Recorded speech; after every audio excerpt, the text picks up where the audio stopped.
Hi hello. ಏನಪ್ಪ ಅಂದರೆ ಈ ಪ್ರಕೃತಿ ಸೌಂದರ್ಯ ಎಷ್ಟಿದೆ ಅಂದರೆ ವರ್ಣಿಸೋಕ್ಕೆ ಆಗಲ್ಲ. ಒಳ್ಳೆ ಒಂದು ಅಟ್ಮಾಸ್ಫಿಯರ್. ಪ್ರತಿ ಸಲ ಬಂದಾಗ ಒಂದು ಒಳ್ಳೆ ಅನುಭವ, ಪ್ರತಿ ಸಲ ಬಂದಾಗ ಒಂದು ಏನೋ ಒಂದು ಒಳ್ಳೆ ಒಂಥರ ರೋಮಾಂಚನಕಾರಿ. ನಿಜವಾಗ್ಲೂ ಈ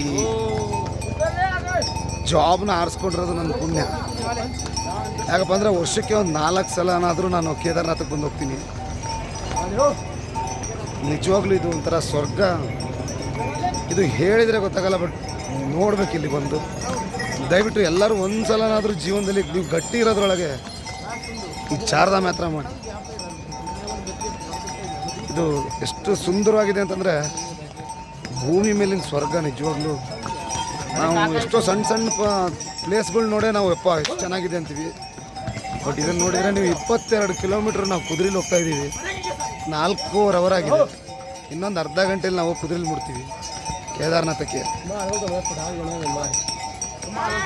ನೋಡಿ ಪ್ರಕೃತಿ ಸೌಂದರ್ಯ ಹೆಂಗಿದೆ ಅಂದರೆ ಯಾರ ಕೈಯಲ್ಲೂ ಊಹಿಸ್ಕೊಳ್ಳೋಕ್ಕಾಗಲ್ಲ. ನಾರ್ಮಲ್ ಆಗಿದೆ, ಏನು ಅಂಥ ಕ್ರೌಡ್ ಇಲ್ಲ. ಈ ಟಿ ವಿಯವರು ಹೇಳೋಷ್ಟೇನು ಕ್ರೌಡ್ ಇಲ್ಲ, ಮೀಡಿಯಾದವರು ಹೇಳೋಷ್ಟು ಏನು ಜನಸಂಖ್ಯೆ ಇಲ್ಲ,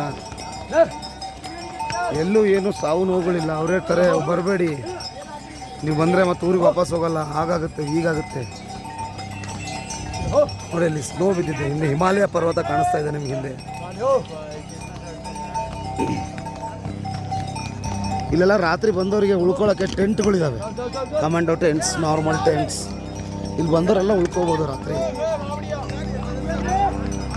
ಇಲ್ಲೆಲ್ಲ ನಿಮಗೆ ಊಟ ತಿಂಡಿಗೆಲ್ಲ ಚೆನ್ನಾಗಿ ವ್ಯವಸ್ಥೆ ಇದೆ. ನೀರಿಂದ ಹಿಡ್ಕೊಂಡು ಪ್ರತಿಯೊಂದು ವ್ಯವಸ್ಥೆ ಇದೆ. ಹಾಸ್ಪಿಟಾಲಿಟಿ ಇದೆ. ನೋಡಿ ಹೆಲಿಕಾಪ್ಟರ್ ಹೋಗ್ತಾ ಇದೆ, ಹೆಲಿಕಾಪ್ಟರ್ ವ್ಯವಸ್ಥೆ ಇದೆ. ನಡ್ಕೊಂಡು ಹೋಗ್ಬೋದು. ಸ್ಲೋಪ್ ರೋಡ್ ಇದೆ, ಅಂತ ಏನು ಕಷ್ಟಕರವಾದ ರೋಡ್ ಇಲ್ಲ, ಸ್ಲೋಪ್ ಇದೆ. ನಾರ್ಮಲಾಗಿ ನೋಡಿದ್ರು ಕೂಡ 8 ಅವರಲ್ಲಿ ಬಂದು ಮುಟ್ಬೋದು. ಸೊ ಹಾಗಾಗಿ ಇಲ್ಲಿ ಪ್ರತಿಯೊಂದು ಫೆಸಿಲಿಟೀಸ್ ಇದೆ. ಯಾರ ಮಾತಿಗೂ ಹೋಗ್ಕೊಡ್ಬೇಡಿ. ಯಾರಾದರೂ ಕೇದಾರ್ನಾಥ್ ಬದ್ರಿನಾಥ್ ಹೋಗ್ತಾ ಇದ್ದೀರ ಅಂದ ತಕ್ಷಣ ಅಯ್ಯೋ ಕೇದಾರ್ನಾಥ್ಗೆ ಹೋಗ್ತೀರಾ, ಬದ್ರಿನಾಥ್ಗೆ ಹೋಗ್ತೀರಾ, ಅಲ್ಲಿ ಅಷ್ಟು ಕಷ್ಟ ಇದೆ, ಇಷ್ಟು ಕಷ್ಟ ಇದೆ, ನೀವು ಸುಮ್ಮನೆ ಜೀವದ ಮೇಲೆ ಹಂಗೆ ತೊರೆದು ಹೋಗ್ತೀರಾ, ಇವಾಗ ಯಾಕೆ ಬೇಕಿತ್ತು ನಿಮಗೆ, ಹಂಗೆ ಸುಮ್ಮನೆ ಊಹಾಪೋಹ ಮಾತಾಡ್ತಾರೆ. ಬಟ್ ಏನಿಲ್ಲ, ಸ್ವಲ್ಪ ದೇಹ ದಂಡನೆ ಮಾಡ್ಬೇಕು ಅನ್ನೋದೊಂದು ಬಿಟ್ಟರೆ, ಆದರೆ ಈ ಪ್ರಕೃತಿ ಸೌಂದರ್ಯದ ಮುಂದೆ ಯಾವ ದೇಹ ದಂಡನೆ ಕೂಡ ಕಂಡು ಬರಲ್ಲ. ಒಳ್ಳೆ ಒಂದು ಎಕ್ಸ್ಪೀರಿಯನ್ಸ್ ನೋಡಿ ಇಲ್ಲಿ.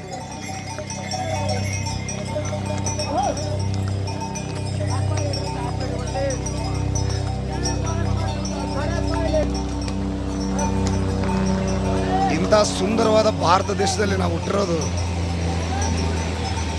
ನಮಗೆಷ್ಟು ಜನ್ಮದ ಪುಣ್ಯನ ಗೊತ್ತಿಲ್ಲ. ಜೈ ಹಿಂದ್, ಜೈ ಭಾರತ್ ಮಾತೆ.